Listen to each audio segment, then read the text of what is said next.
السلام علیکم ورحمۃ اللہ وبرکاتہ نحمدہ ونصلی علی رسول الکریم اما بعد۔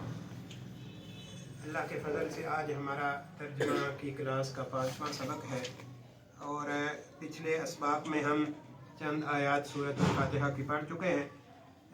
سب سے پہلے ہم ان آیات کی جو پہلے ہم پڑھ چکے ہیں دہرائی کر لیتے ہیں، اور اس کے بعد سبق اللہ کی توفیق سے آگے چلاتے ہیں۔ اعوذ باللہ من الشیطان الرجیم۔ اعوذ باللہ من الشیطان الرجیم۔ انگلی رکھا کریں اور اوپر دیکھا کریں قرآن مجید کے اوپر۔ بسم اللہ الرحمن الرحیم۔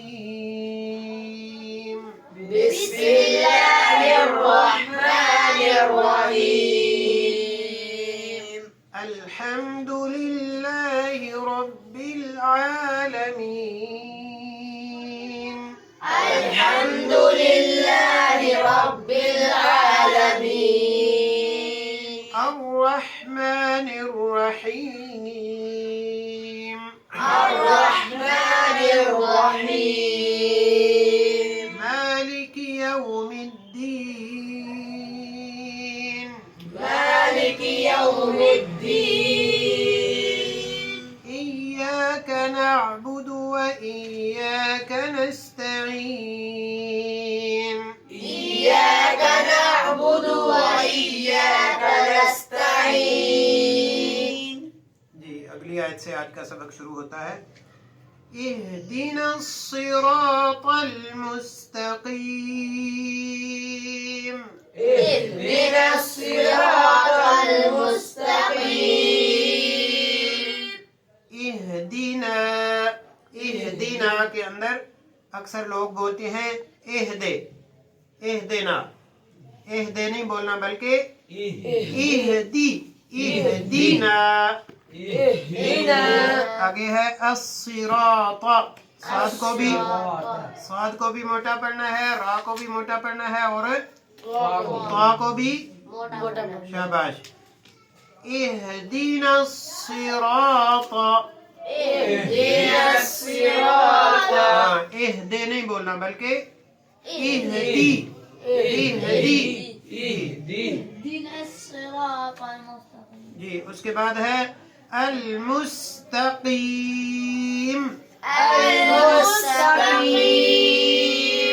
سین کو باریک، ٹھیک ہے، موٹا نہیں اس کو بولنا، اور اس کے بعد تا کو بھی باریک اور قاف کو موٹا، ٹھیک ہے جی۔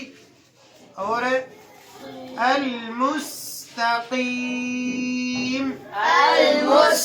المستقیم۔ دوبارہ سے اسی آیت کو پڑھ لیں، پھر اس کا ترجمہ دیکھتے ہیں۔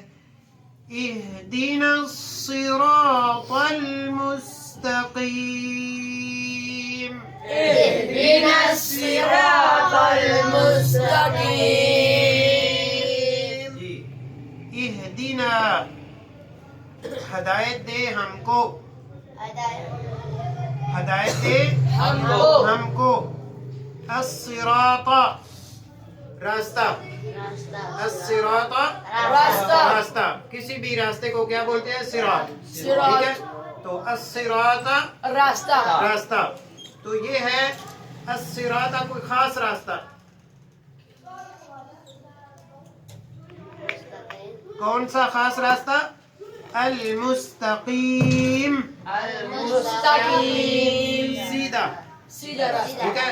یعنی کہ جو لفظی ترجمہ ہوگا اہدنا ہدایت دے ہم کو، نون اس میں جمع کا ہے، جیسے ہم نے پڑھا تھا نا ایاکا کے بعد نعبد، ہم تیری عبادت کرتے ہیں، ایاکا خاص تیری ہی، نعبد ہم عبادت کرتے ہیں۔ اسی طرح یہ جو اس میں بھی نا ہے، ٹھیک ہے، نون جو ہے وہ جمع کا ہے، تو اہدی ہدایت دے، نا ہم کو یا ہمیں، الصراط راستہ، الصراط راستہ، المستقیم سیدھا۔ تو اس کا یہ ہو گیا لفظی ترجمہ۔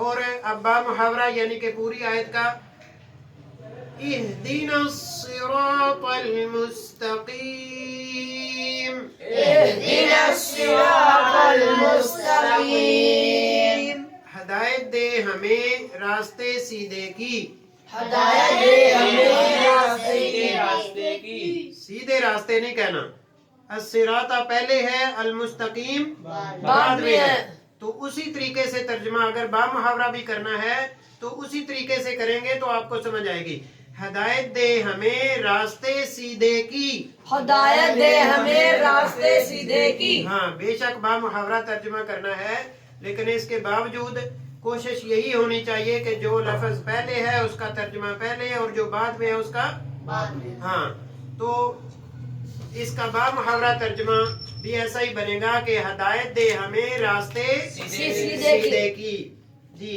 تو یہ اس آیت میں اللہ تعالیٰ سے سب سے پہلے ہم نے اللہ تعالیٰ سے وعدہ کیا کہ ہم عبادت تیری ہی کریں گے اور مدد بھی تجھ سے ہی طلب کریں گے ہاں تجھ ہی سے طلب کریں گے تو اب اللہ تعالیٰ اس آیت کے جواب میں فرماتے ہیں کہ میرے بندے کے لیے وہ ہے جو مجھ سے جو مانگے ٹھیک ہے اب آگے مانگنا کیا ہے وہ اگلی آیت میں ہے اہدنا الصراط المستقیم یعنی کہ جو سب سے بڑی دعا ہے سب سے بڑی اللہ تعالیٰ سے طلب ہے وہ کیا ہے سیدھے راستے کی تو اللہ تعالیٰ سے سب سے پہلے دعا کون سی کرنی چاہیے ہدایت کی ہاں تو ہدایت کس کی ہوتی ہے سیدھے راستے کی طرف ٹھیک ہے تو اللہ تعالیٰ سے سب سے بڑی جو دعا ہے وہ کون سی ہوئی سیدھے راستے کی طرف رہنمائی کی ٹھیک ہے تو سیدھے راستے کی طرف رہنمائی کے لیے دعا بھی ضروری ہے اور دعا بھی اللہ تعالیٰ ہی سے کرنی ہے اللہ تعالیٰ ہی سے کرنی ہے تو اس لحاظ سے سب سے پہلے اور سب سے بڑی دعا جو اللہ تعالیٰ سے ہم نے سب سے پہلے وعدہ کیا کہ تجھ سے ہی مدد مانگیں گے اللہ تعالیٰ فرماتے ہیں ہاں جی کیا مدد چاہیے تو مدد ہم اللہ تعالیٰ سے مانگ رہے ہیں اہدنا الصراط المستقیم کہ اے اللہ ہمیں سیدھے راستے کی ہدایت دے ٹھیک ہے جی تو آگے اس کی مزید وضاحت ہے اگلی آیت پڑھیں صراط الذین انعمت علیہم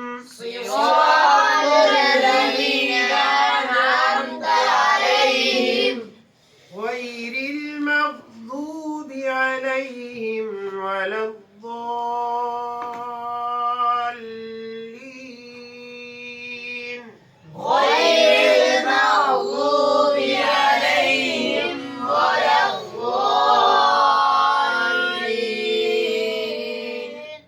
تلفظ آپ پہلے ویسے تجوید کے کورس میں اور یعنی قاعدے کے اندر وہ آپ درست کر چکے ہیں جی تو اس کا اب تلفظ کے بارے میں تھوڑا سا دیکھ لیتے ہیں الصراط کے بارے میں پہلے ہی آپ جان چکے ہیں صاد کو بھی موٹا پڑھنا ہے را کو بھی اور تا کو بھی موٹا آگے ہے الذین ذال کو نرمی سے نرمی سے ذال کو ہاں الذین صراط الذین نہیں بولنا کیا بولنا ہے صراط الذین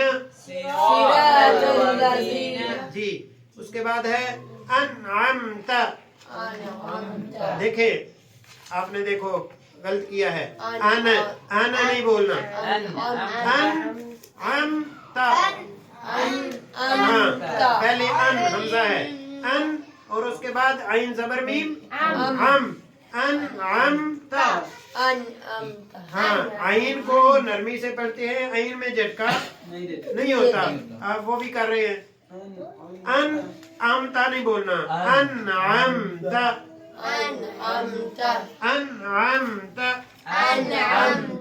آپ پھر نون کو ہلا رہے ہیں ان نہیں بولنا انعمت اس کا اگر تلفظ درست نہ ہو سکے تو روک روک کے پڑھ لیتے ہیں کوئی بات نہیں سیکھنے کے لیے ان الگ الگ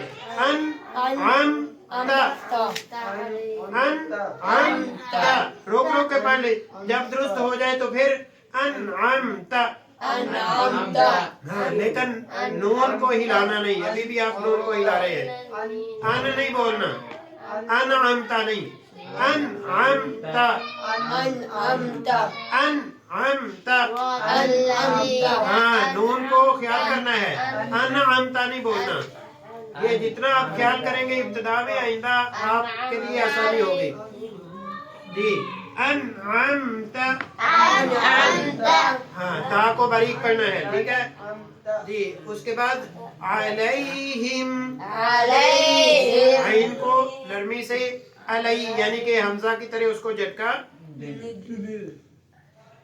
हमजा की तरह आइन को झटका नहीं देना, दिमागी तौर पर थोड़ा हाजिर बैठा करें। हमजा की तरह आइन को झटका कहता है देना है।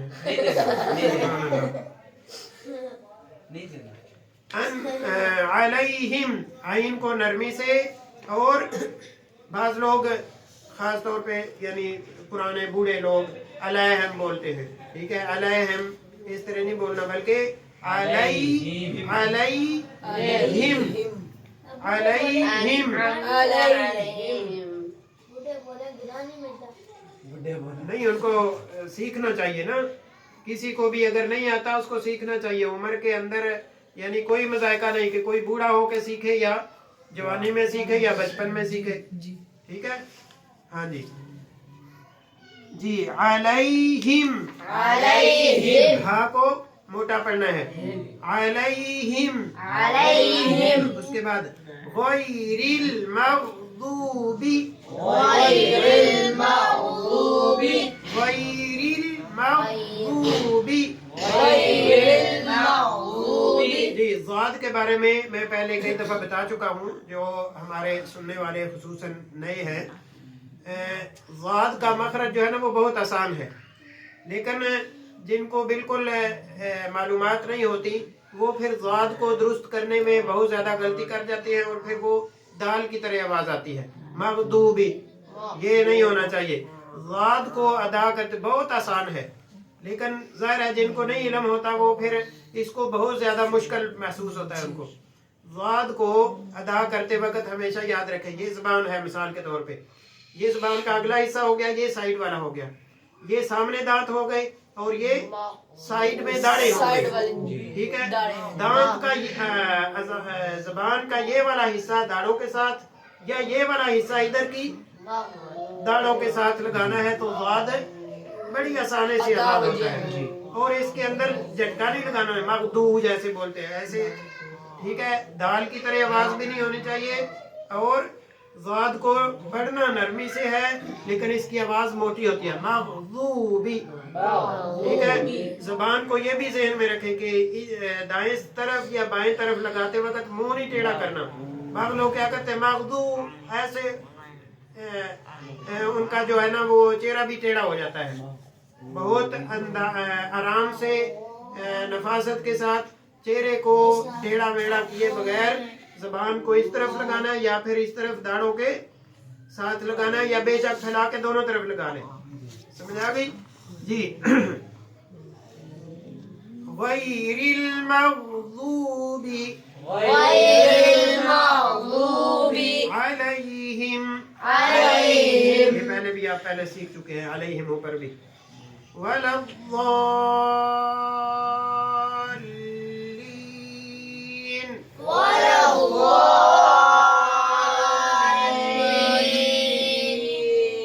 जी आमीन। अब इसका इस आयत का तर्जुमा देख लेते हैं, बल्कि दो आयत हैं ये जी। सिराता, इसका क्या मीनिंग है पहले आपको बता चुका हूँ, रास्ता रास्ता। अल्लज़ीना, अल्लज़ीना वो लोग, वो लोग, अल्लज़ीना वो लोग, ठीक है। ये हम लफ्ज़ी तर्जुमा इसका देख रहे हैं। सिराता रास्ता, अल्लज़ीना वो लोग, अनअमता इनाम किया तूने, इनाम किया तूने, इनाम किया तूने, तूने, ठीक है। अनअम इनाम ता तू यानी इनाम किया तूने, तूने। अलैहिम, हम पर, अलैहिम, अला ये असल में दो लफ्ज है, अला अलग है और हिम अलग है, ठीक है। تو یہ دونوں کو اکٹھا کر کے علیہم کا مطلب علا کا مطلب ہوتا ہے اوپر، ٹھیک ہے، تو ہمارے علیہم اوپر ان کے، اوپر ان کے اوپر ان کے غیری، غیری کا میننگ ہے سوائے، سوائے یا الگ، یا یعنی جیسے کہتے ہیں ان کو چھوڑ کے، غیری ہاں، یا اس کا ایسے ہی کہہ لیں کہ سوائے، غیری سوائے، المغضوبی کہ غصہ کیا گیا، کہ غصہ کیا گیا علیہم علیہم پہلے آپ پڑھ چکے ہیں، اوپر ان کے، اوپر ان کے، ٹھیک ہے۔ لفظی ترجمہ کرنے کا مطلب یہی ہوتا ہے کہ جو ایک دفعہ آپ نے پڑھ لیا دوبارہ آئے تو وہ آپ کو پتا ہو۔ علیہم اوپر بھی ہم پڑھ چکے ہیں انعمتا کے بعد، تو علیہم کے آپ کو دوبارہ جو ہے وہ وہی جب آئے گا تو آپ کو پتا ہونا چاہیے علیہم اوپر ان ان کے، شاباش۔ ولا اور نہ، واو کا میننگ اور، لا کا معنی نہ، نہ کہے یا نہیں کہے، اور نہ، الضالین گمراہ لوگ، گمراہ لوگ، تو یہ ضالن یہ گمراہ کو کہتے ہیں، اور الضالین یعنی زیادہ، تو گمراہ لوگ ہم کہیں گے، الضالین گمراہ لوگ، جی۔ تو دوبارہ دیکھ لیں اس کا ترجمہ، یہ ہو گیا اس کا لفظی ترجمہ، دوبارہ دیکھ لیں، صراط راستہ، الذین وہ لوگ، انعمت انعام کیا شاباش، انعام کیا تو نے، تو نے انعام کیا نہیں، انعام کیا تو نے، علیہم اوپر ان کے، غیری سوائے المغضوبی غصہ کرنے والے، غصہ کیا گیا، المغضوبی غصہ کیا گیا، علیہم اوپر ان کے، ولا اور نہ الضالین گمراہ لوگ۔ تو یہ ہو گیا اس کا لفظی ترجمہ۔ اب ہم اس کا کرتے ہیں با محاورہ ترجمہ۔ صراط الذین انعمت علیہم، صراط الذین انعمت علیہم، راستہ ان لوگوں کا کہ انعام کیا تو نے اوپر ان کے، راستہ ان لوگوں کا کہ انعام کیا تو نے اوپر ان لوگوں کے۔ دیکھیں نا پورا فکرہ آپ کو سمجھ آ گیا، اس لیے کہ آپ لفظی ترجمہ پہلے جان چکے تھے۔ راستہ ان لوگوں کا کہ انعام کیا تو نے اوپر ان کے، اس کے بعد غیر المغضوب علیہم ولا الضالین، غیر المغضوب علیہم ولا الضالین، سوائے ان لوگوں کے کہ غصہ کیا گیا اوپر ان کے، پڑھے بولے، سوائے ان لوگوں کے غصہ کیا گیا اوپر ان کے، اوپر ان کے، اور نہ گمراہ لوگوں کا، اور نہ گمراہ لوگوں کا۔ جی دیکھیں پچھلی آیت میں اہدنا الصراط المستقیم کے اندر ہم نے اللہ تعالیٰ سے سیدھے راستے کی ہدایت طلب کی، ٹھیک ہے جی، سیدھے راستے کے لیے دعا کی اللہ تعالیٰ سے، اور ساتھ ہی اپنی بات کی مزید وضاحت کی کہ صراط الذین انعمت علیہم، کہ اے اللہ ہمیں ان لوگوں کا راستہ دکھانا جن پر تو نے انعام کیا ہے، جن پر تو نے انعام کیا ہے، اور ساتھ ہی یعنی کہ ان لوگوں کا راستہ ہمیں دکھا، ان لوگوں کا راستہ ہمیں دکھا، ان لوگوں کا جن پر تو نے انعام کیا ہے، ٹھیک ہے جی۔ ہاں جی، تو انعام کیے گئے جو لوگ ہیں نا، یعنی جن لوگوں کا پر انعام کیا گیا ہے، ان کی وضاحت دوسرے مقام پر اللہ تعالیٰ فرماتے ہیں کہ انعام اللہ علیہم من النبیین، جن کا پر اللہ تعالیٰ نے انعام کیا ہے وہ کون ہے؟ من النبیین، نبی لوگ جو نبی سارے گزرے ہیں، ٹھیک ہے، والصدیقین اور سچے، والشہداء اور شہید،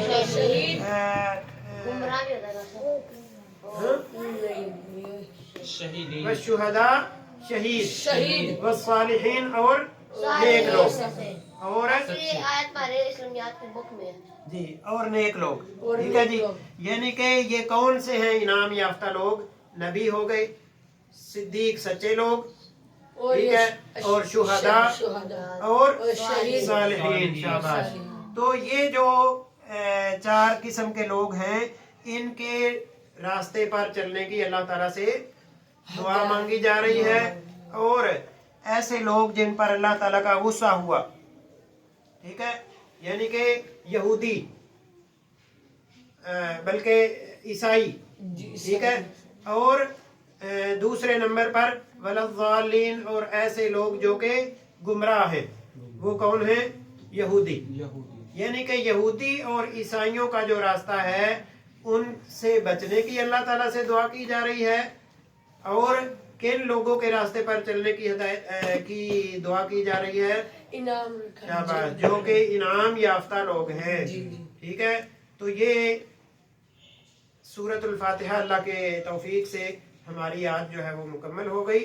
और सूरतुल फातिहा के बाद जब भी रसूलुल्लाह सल्लल्लाहु अलैहि वसल्लम इसकी तिलावत फरमाते तो उसके बाद आमीन कहते।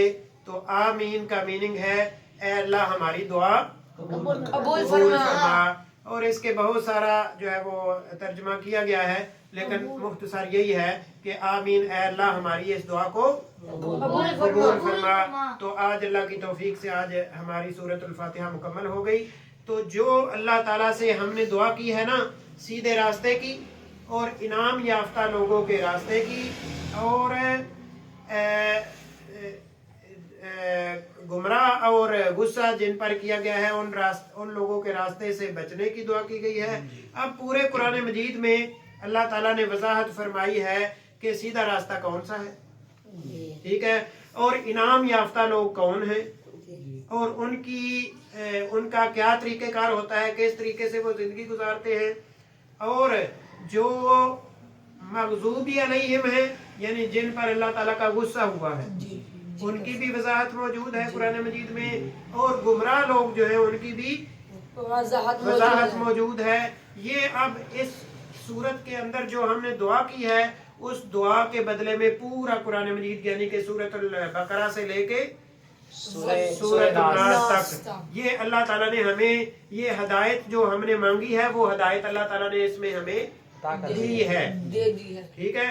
तो इसलिए ये बहुत बड़ा अल्लाह ताला का एहसान है, बहुत बड़ा अल्लाह ताला की तरफ से इनाम है कि उसने हमें जो हमने अल्लाह ताला से दुआ मांगी, अल्लाह ताला ने हमें उस दुआ को कबूल हमारी को करते हुए कुरान मजीद के सूरत में हमें रहनुमाई दी। और अगर हम कुरान मजीद के अहकामात के मुताबिक ज़िंदगी गुजारेंगे तो फिर इसका मतलब है कि हम जो है वो इनाम याफ्ता लोगों में हम भी शामिल हो जाएंगे। और अगर हमने सिर्फ दुआ की और कुरान मजीद के अहकामात को माना नहीं, तो इसका मतलब है कि हम अपनी दुआ करने में ही सच्चे नहीं थे, कि हमने दुआ तो कर दी लेकिन कुरान मजीद को समझा नहीं। तो इस लिहाज से ये जैसा कि इब्तिदा में मैं बता चुका हूँ कि सूरतुल फातिहा के बारे में अल्लाह ताला कुरान मजीद में फरमाते हैं कि ये 7 बार बार दोहराई जाने वाली आयत है। और इसी तरह इसकी बहुत ज़्यादा अहमियत है। जितने भी मरीज़ हैं उन पर दम इस सूरत से किया जा सकता है, ठीक है। सूरतुल फातिहा पढ़ के आप उनको भूख मारे दम कर दे, और ये किसी के लिए ख़ास नहीं है, कोई भी कर सकता है, ठीक है जी। और इसी तरह सूरतुल फातिहा की एक सबसे बड़ी खासियत ये है कि इंसान किसी भी नमाज में अगर सूरतुल फातिहा ना पढ़े तो वो नमाज होती ही नहीं है, क्योंकि रसूलुल्लाह सल्लल्लाहु अलैहि वसल्लम ने फरमाया कि ला सलात लिमन लम यक़रा बिफातिहातिल किताब, कि उसकी नमाज ही नहीं जिसने सूरतुल फातिहा ना पढ़ी। तो इस लिहाज से चाहे कोई इमाम हो या मुक्तदी हो, चाहे नमाज पढ़ा रहा हो या इमाम के पीछे पढ़ रहा हो, कोई नमाज फर्ज हो या नफल हो या सुन्नत हो, कोई भी नमाज हो, उसमें सूरतुल फातिहा पढ़ना जायज़ है, लाज़िम और जरूरी है जी। जब कसर नमाज पढ़ा रहे होते हैं मौलवी, तो जो खड़े होते हैं वो अल्हम्दुलिल्लाह उनको पढ़नी चाहिए जी, उनके पीछे पढ़नी चाहिए। इसलिए कि मैं एक हदीस आपके सामने जिक्र करके बात को ख़त्म करता हूँ कि हदीस में मौजूद है। रसूलुल्लाह सल्लल्लाहु अलैहि वसल्लम ने फजर की नमाज पढ़ाई। इसके लिए बहुत सारे दलाइल हैं। ये एक दलील इतनी बेहतरीन है कि कोई भी इंसान जो समझना चाहे ना वो समझ जाता है। फजर की नमाज एक दफा रसूलुल्लाह सल्लल्लाहु अलैहि वसल्लम ने पढ़ाई, ठीक है। तो हदीस में मौजूद है कि नबी सल्लल्लाहु अलैहि वसल्लम जैसे किरात कर रहे थे, कुरान मजीद पढ़ रहे थे, यानी वो सूरतुल फातिहा भी और उसके बाद वाली किरात भी, सहाबा कराम भी नबी सल्लल्लाहु अलैहि वसल्लम के साथ साथ पढ़ते थे, ठीक है। और हदीस में मौजूद है कि सहाबा कराम का नबी सल्लल्लाहु अलैहि वसल्लम के पीछे कुरान पढ़ने की वजह से नबी सल्लल्लाहु अलैहि वसल्लम पर किरात करना भारी हो गया। भारी होने का मतलब क्या है? आप देखते हैं कि जब मिसाल के तौर पे हम कोई क्लास जैसे अभी चल रही है, कोई इधर से शोर होना शुरू हो जाए, इधर से शोर होना शुरू हो जाए, तो हम डिस्टर्ब होंगे ना जी, ठीक है। तो इसी तरीके से जो भी इमाम होता है ना, उसको अगर आपको कभी मौका मिला हो नमाज पढ़ाने का, ठीक है, तो मिला है कभी किसी को?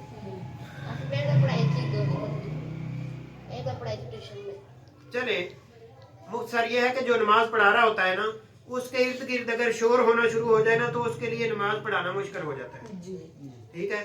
तो हदीस में मौजूद है नबी सल्लल्लाहु अलैहि वसल्लम नमाज पढ़ा रहे थे और सहाबा कराम भी नबी सल्लल्लाहु अलैहि वसल्लम के पीछे पीछे, जैसे नबी सल्लल्लाहु अलैहि वसल्लम पढ़ते थे उसी तरह सहाबा कराम भी पढ़ते थे। अब हदीस में मौजूद है कि नबी सल्लल्लाहु अलैहि वसल्लम को सहाबा कराम के किरात करने की वजह से किरात भारी हो गई, यानी कि पढ़ना मुश्किल हो गया, ठीक है। यानी कि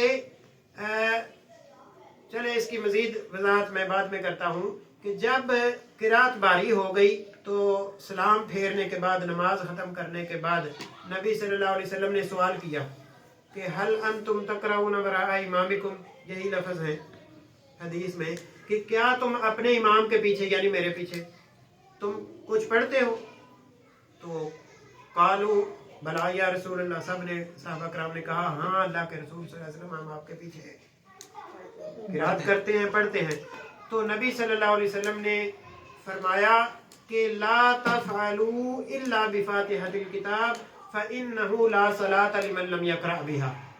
ये अल्फाज है हदीस के कि मेरे पीछे कोई भी और किरात ना किया करो, सिर्फ सूरतुल फातिहा पढ़ा करो, क्योंकि जिसने सूरतुल फातिहा ना पढ़ी उसकी नमाज ही नहीं है।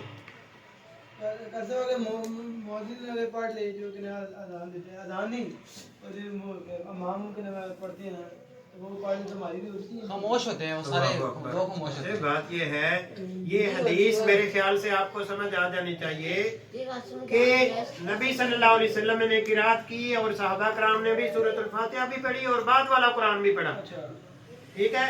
नबी सल्लल्लाहु अलैहि वसल्लम के पीछे पीछे पढ़ रहे थे। तो जब नमाज खत्म की तो नबी सल्लल्लाहु अलैहि वसल्लम ने फरमाया मेरे पीछे आप पढ़ते हो? तो सहाबा कराम ने कहा जी हाँ जी हम पढ़ते हैं। तो नबी सल्लल्लाहु अलैहि वसल्लम ने फरमाया कि मेरे पीछे यानी जब आप नमाज पढ़ रहे हो जमात के साथ तो सूरतुल फातिहा के अलावा कुछ भी ना पढ़ा करो, यानी कि सूरतुल फातिहा इमाम के पीछे पढ़नी है और बाकी कुरान क्या करना है? नहीं पढ़ना, वो सुनना है, वो सुनना है। और साथ ही नबी सल्लल्लाहु अलैहि वसल्लम ने वजाहत भी फरमा दी सूरतुल फातिहा मेरे पीछे आपने इसलिए पढ़नी है कि जिसने नमाज में सूरतुल फातिहा ना पढ़ी उसकी नमाज नहीं होगी। इसमें कोई डाउट कोई शक वाली बात है? देखे ना, उमूमन हमारे मुआशरे में ये कहा जाता है कि जब इमाम बुलंद आवाज से पढ़ रहा हो आपने नहीं पढ़ना, आपने सिर्फ सुनना है जी। और जब जोहर की नमाज हो, असर की नमाज हो, तो फिर आपने सूरतुल फातिहा अगर मगर बाद में, ठीक है, कि जोहर और असर के बाद की नमाज में आपने सूरतुल फातिहा पढ़नी है, ऐसा ही बताया जाता है, ठीक है। लेकिन यहाँ तो वाज़ेह है फजर की नमाज है, नबी सल्लल्लाहु अलैहि वसल्लम भी ऊंची आवाज से किरात कर रहे हैं और सहाबा कराम भी पीछे पीछे किरात कर रहे हैं, ठीक है। और दूसरा इसमें पॉइंट जो मैंने बोला था कि मैं बाद में बताता हूँ, वो ये था कि सहाबा कराम के कुरान पढ़ने की वजह से नबी सल्लल्लाहु अलैहि वसल्लम पर जो किरात भारी हुई थी वो क्यों हुई थी? अगर दिल में ही पढ़ रहे थे, ठीक है, मैं दिल में कोई बात करूं तो आपको तो नहीं सुनाई देगी। इससे ये पता चलता है कि सहाबा कराम जो किरात कर रहे थे वो भी थोड़ी थोड़ी आवाज उसमें भी थी, आवाज उसमें भी थी। ठीक है। हमें तो ये बताया जाता है कि इमाम के पीछे आपकी अगर आवाज निकल गई तो आपकी नमाज ही गई, लेकिन वहां नबी सल्लल्लाहु अलैहि वसल्लम ने उनको आवाज निकालने से मना नहीं किया। यानी ये नहीं कि जैसे इमाम पढ़ रहे हैं ऊंची ऊंची आप भी पढ़ना शुरू कर दे, लेकिन ये भी नहीं कि आप पढ़े ही ना, ठीक है जी। तो इसलिए इमाम के पीछे सूरतुल फातिहा पढ़नी चाहिए, क्योंकि नबी सल्लल्लाहु अलैहि वसल्लम ने खुद फरमाया कि मेरे पीछे आप सूरतुल फातिहा पढ़ा करो और दूसरा कुरान ना पढ़ा करो। और सूरतुल फातिहा क्यों पढ़नी है? इसलिए कि जिसने इमाम के पीछे सूरतुल फातिहा ना पढ़ी उसकी नमाज नहीं होनी। इसलिए कोई देखें तमाम इख्तलाफात, ठीक है, उस वक्त खत्म हो जाते हैं जब हम अल्लाह ताला की और उसके रसूल सल्लल्लाहु अलैहि वसल्लम की बात मानते हैं। जब हमने अपने सिर्फ बड़ों को देखना है, जैसे हमारे बड़ी करी जा रहे हैं उसी तरीके से हमने करना है, तो वो फिर इसका मतलब है कि इस्लाम की दावत नहीं है। वो हमारे बड़े जैसे कर रहे हैं हम उनको फॉलो कर रहे हैं। तो इस्लाम जो है वो अल्लाह ताला के अहकामात और नबी सल्लल्लाहु अलैहि वसल्लम के फरमान का नाम है। बड़ों के कहने पर अमल करने का नाम इस्लाम नहीं है। तो मुझे उम्मीद है आप बात समझ चुके होंगे। अल्लाह ताला हमें सही मायनों में कुरान और सुन्नत को समझने और उसके मुताबिक अमल करने की तौफीक अता फरमाए। और आज हमने अल्लाह की तौफीक से सूरतुल फातिहा मुकम्मल कर ली। कल से आइंदा सबक से हम सूरतुल बकरा को अल्लाह की तौफीक से शुरू करेंगे। अस्सलाम वालेकुम रहमतुल्लाहि व बरकातहू।